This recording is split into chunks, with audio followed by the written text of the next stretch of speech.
Aber schon nic, a nic?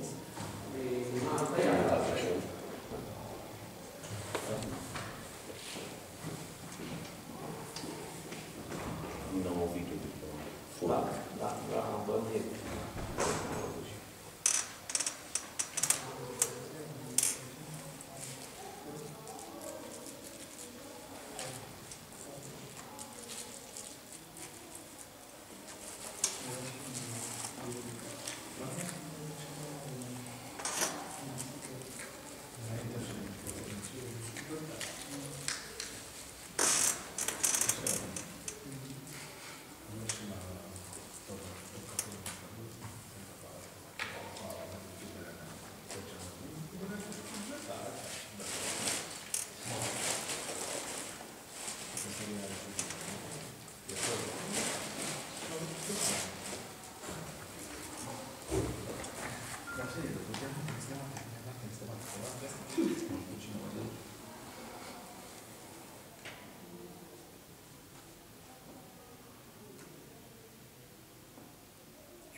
Sunt două locuri unde e mama și cealaltă unde e domnul director.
ar trebui să fiu la școala pe aceeași temă. Dacă era ora 10, dar văd că au dat ora 12 acum. Nu, ce cât de asta? Presupun că majoritatea întrebărilor pe mine. La mine găsesc răspunsul, nu? Da? Cine mai trebuie să vină? Domnul director și doamna... Dacă vine, doamna. Chița, nu? Da. De la Patrimoniu. Da. A vorbit cineva cu ea? Nu. Eu de-aia v-am sunat, dacă nu știu dacă sunt legătura de unul.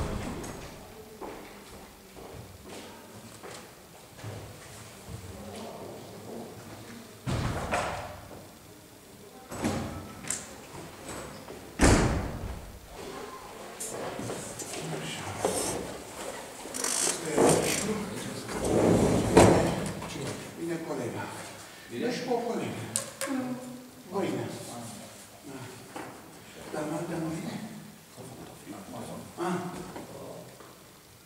Ia să le zic la fete să facă cafea. Cât suntem aici? 2, 4, 6, 8, 10, 12, 14, 16. Da, e bine.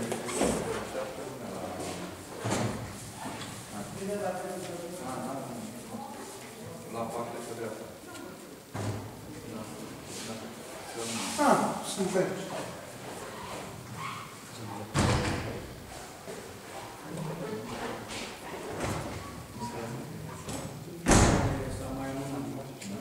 Conflict cu rușii.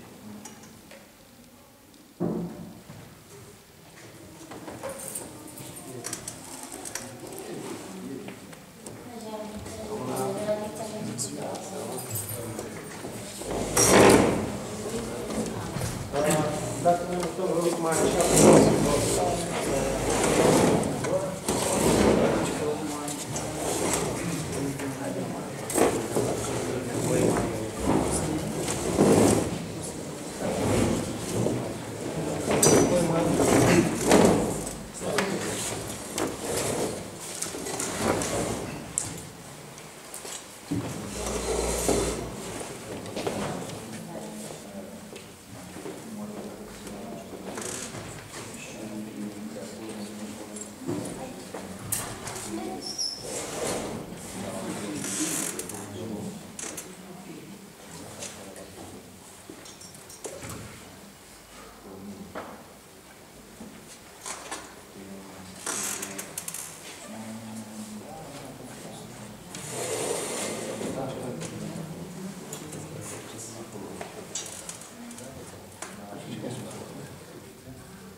Da, ok.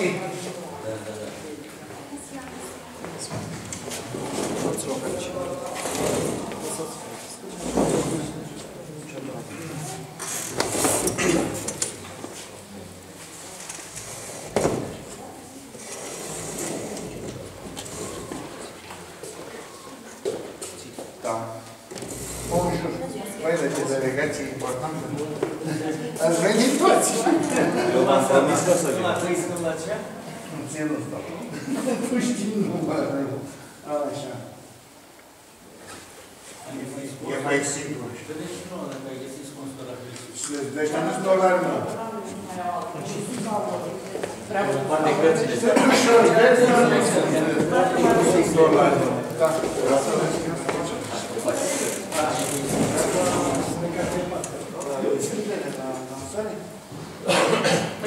Ok. Nu care trebuie neapărat să vorbim. Gata. S-a rezolvat? Bine, ai intrat, n-ai intrat, nu? Da. Începeți, haideți că... M-am dat? Da. Da. Așa. Ziceți ce doriți de la noi. Că ideea am înțeles că este așa. O discuție între dumneavoastră ONG sau ONG-uri și noi oficialități. Și aici s-au cam strâns oficialitățile pe partea asta, da, adică atenție să nu trageți mai. Așa. Și de asta zic, haideți să începem. Dacă îmi permiteți, mie menționeam că așezat între două tabere. Da. Nu, întâmplător. Dorim ca aceste două tabere să nu mai fie două, să fie una. Permiteți să spun câteva cuvinte. Deci vorbesc din partea ONG-ului Protecție. Numele meu este Popescu Ovidiu și sunt din Brașov. Cred că sunt și singurul care am venit până aici. Vă vorbesc în numele Asociației Protecție, al cărei membru sunt. Deci Protecție, spuneți? În calitatea de reprezentant al acestei asociații, să vă mulțumesc tuturor pentru amabilitatea de care ați dat dovadă cu invitației noastre de a purta un dialog constructiv, de a deschide o pagină nouă în sensul colaborării dintre asociația noastră și instituțiile statului pe care le reprezentați. De a aminti faptul că în decurs de numai câteva săptămâni, aceasta este a doua întâlnire pe care o avem cu reprezentanții ai Muzeului, Poliției Patrimoniu, arheologi, muzeograf. Prima întâlnire a avut loc la Muzeul de Istorie din Ploiești, unde am avut și bucuria de a ne întâlni și cu domnul Târnoveanu, un susținător al activității pe care noi o desfășurăm. Așa cum este stipulat în statutul asociației, unul dintre obiectivele noastre este acela de a colabora cu instituțiile statului, motiv pentru care ne aflăm aici, împreună cu dumneavoastră, unii dintre noi venim chiar de la sute de kilometri distanță, în dorința reală de a crea o punte de legătură între toți cei implicați în acest proiect de acțiuni pe care se presupune activitatea noastră a detecției de metal. Ce dorim? Dorim ca eticheta de jefuitor de patrimoniu sau căutător de comor pusă de multe ori de presă și de alte persoane să rămână de domeniul trecutului, iar în prezent să putem fi considerați colaboratori. Dorim o bună comunicare cu instituțiile pe care le reprezentați și în măsura în care este posibil în muzee să poată fi organizate expoziții cu obiectele descoperite de membrii asociației noastre, precum și descoperirile altor pasionați. Dorim ca pasiunea pentru istorie să ne unească, nu să ne dezbină. Să avem posibilitatea realizării de proiecte împreună, să punem umărul acolo unde credeți și când credeți că este sau va fi nevoie de noi. Dorim ca atât cât ține de dumneavoastră, opinia publică să fie corect informată asupra activităților și realizărilor noastre prin mesaje cât mai corecte și echilibrate și nu așa cum uneori în dorința de senzațional am fost denigrați în presă. Dorim ca în cadrul instituțiilor pe care le reprezentați, muzee, direcții, cultură, patrimoniu, poliție, să fie desemnate persoane de legătură, să putem comunica rapid și eficient, iar în cazuri deosebite să se poate interveni prin dezvoltarea rapidă a acestora în locurile în care se fac descoperiri deosebite sau este necesară prezența lor. Putem menționa că, datorită activității noastre, în spiritul respectării legislației române, numai în ultimul an au fost predate tezaurele monetare și alte obiecte de o deosebită importanță pentru istoria națională, muzeelor de pe întreg cuprins al țării. Menționez aici câteva. Tezaurul de la Vâlcea Budești, 55 de kg de argint descoperit și predat Muzeului din București de către domnul Iulian Menache, rățări inele din aur, 115 grame ale domnului Șerban Fănel din Brașov, inel sigilar din aur al domnului Popiul Cristinel din Toplița, un număr însemnat de artefacte predate la Muzeul din București de către domnul Bochin Aurelian, 76 de silibre romane de argint ale domnului Popescu Ovidiu din Brașov și câte alte. Aici rog să fiți scuzați de mulți alți colegi cu realizări deosebite pe care nu i-am enumerat. În cifre seci, membrii asociației noastre au predat un număr de peste 127 de artefacte pe care le puteți vizualiza pe site-ul detecții.ro, unde am realizat o bază de date în continuă dezvoltare. Activității noastre aș mai adăuga și descoperirea unui număr însemnat de materiale explozive, în cea mai mare parte rămase în teren din perioada celor două conflagrații mondiale, care ulterior au fost neutralizate de către ISU, cel puțin 12 predări de gloanțe predate de proiectile și altele. În speranța unui început favorabil, atât nouă cât și dumneavoastră, reprezentanța instituțiilor statului, vă mulțumim pentru participarea la această întâlnire și sperăm să plecăm spre casă cu bucuria realizării unui lucru măreț. Colaborarea noastră. Vă mulțumesc.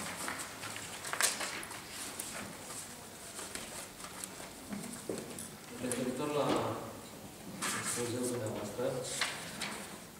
există pentru orice descoperire, pentru orice operă, pentru orice material de televiziune, da, există dreptul material și dreptul moral.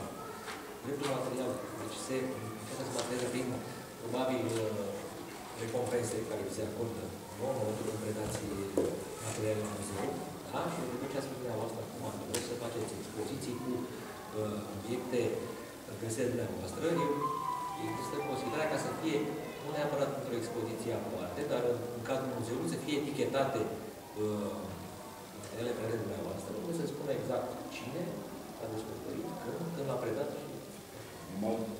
Asta este o chestie normală și de bun simț și se poate face. Da, mă gândesc, de exemplu, dumneavoastră aveți probabil și aici la muzeu aveți obiecte predate de colegi de-ai noștri. În ideea în care, să zicem, aveți un inel sau o brățară sau ceva de felul ăsta, așa cum a spus, o etichetă pe care să scrie acest obiect a fost predat de numitul Popescu, Georgescu, cum o chema, membru al Asociației Pro-Detecție sau ceva de genul ăsta. Cred că e un lucru foarte bun. Acum, probabil că nu s-a aveți atât de multe obiecte predate de noi, un singur muzeu, încât să amenajați o sală cu predările detectorice. Și probabil că nici se justifică. Păi, dar nici nu ar fi muzeografic, să știți chestia asta. Eu înțeleg că există o dorință de recunoaștere. Asta este fără nicio îndoială. Fiecare ar vrea să îi se cunoască activitatea, cu atât mai mult cu cât de cele mai multe ori activitatea este pozitivă. Adică, domnule, să mai cunoaștem și lucruri bune, nu numai tot felul de nenorociri. Însă, din punct de vedere muzeistic, nu este posibil. Pe de altă parte, însă, nu este exclusă o altă abordare și anume, așa cum sunt la alte muzee cu donatori sau cu binefăcători sau în sfârșit cu cei care au sprijinit muzeul într-un fel. Există diverse plăci pe care sunt scrise numele acestor oameni.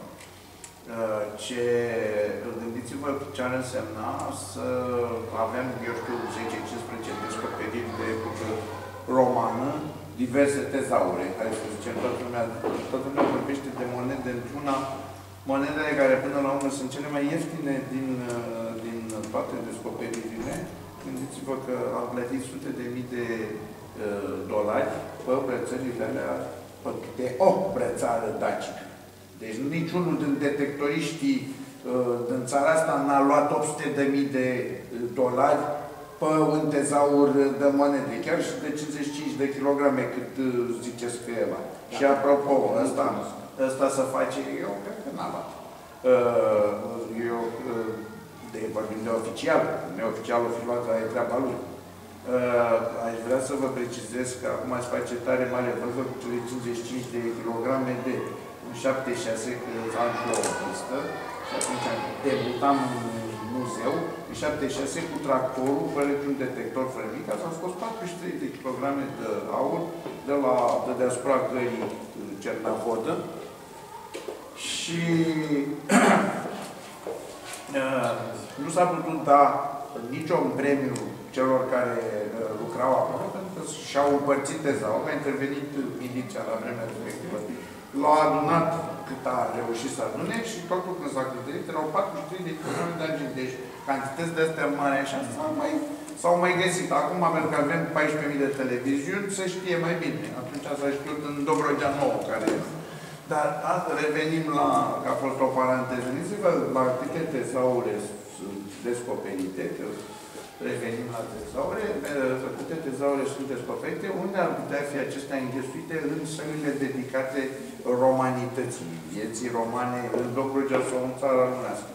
Gândiți-vă că sunt 3 sau 4 săli și nu poți să le pui, există și alte piese, nu poți să pui pe monedă lângă monedă, tezaur lângă tezaur. Sigur că ele își găsesc locul în depozitele muzeelor, își găsesc locul în cărți, că se publică diversele tezaure în articole sau chiar cărți, deci ele își găsesc locul oricum. Partea aceea cu donatori și cu asta, într-adevăr, trebuie gândită să existe, eu știu, un registru al donatorilor, un registru al descoperitorilor donatori. Vorba vine în momentul în care omul primește un preț bun pe ele, pentru că nimeni la prima mână nu dă 45% din valoarea unei piese. Deci în momentul în care am scos acum o găleată de monede și mă duc la primul negustor, nu o să-mi dea 45% din fiecare piesă să scoată el sacul de bani să mi-l pună în braț. Deci aia este exclus. Deci oricum premiul acesta este substanțial. Donația nu prea mai e donație. Sau în sfârșit, e o donație care își primește răsplata în viața de acum. Deci despre asta e vorba. Sunt niște chestii care trebuie găsită o modalitate. Dom'le, ăștia sunt oamenii care au fost premiați și ăștia care nu știu dacă nu cumva e periculos până la urmă. Pentru că dacă ridici un premiu mare, începi să te caute unii pe acasă, să te întrebe de sănătate. Ca la loto. Ați văzut că ăia care câștigă nu spun până când se află a câștigat la loto. Dar asta e altceva. Deci, trebuie căutată chestia asta. Noi le avem ca muzee, noi le avem toate trecute în niște acte. În inventare, că sunt donații, că sunt achiziție, cum sunt, sau cost, sunt confiscări, deci ele așa se și trec în documentele noastre. Nu sunt publice, că nu vine nimeni publice, în sensul că publicul lar nu știe, că altfel poate să știe, auditul poate să știe cât de conturi. Deci cei care sunt în măsură să controleze. Deci cam asta este situația.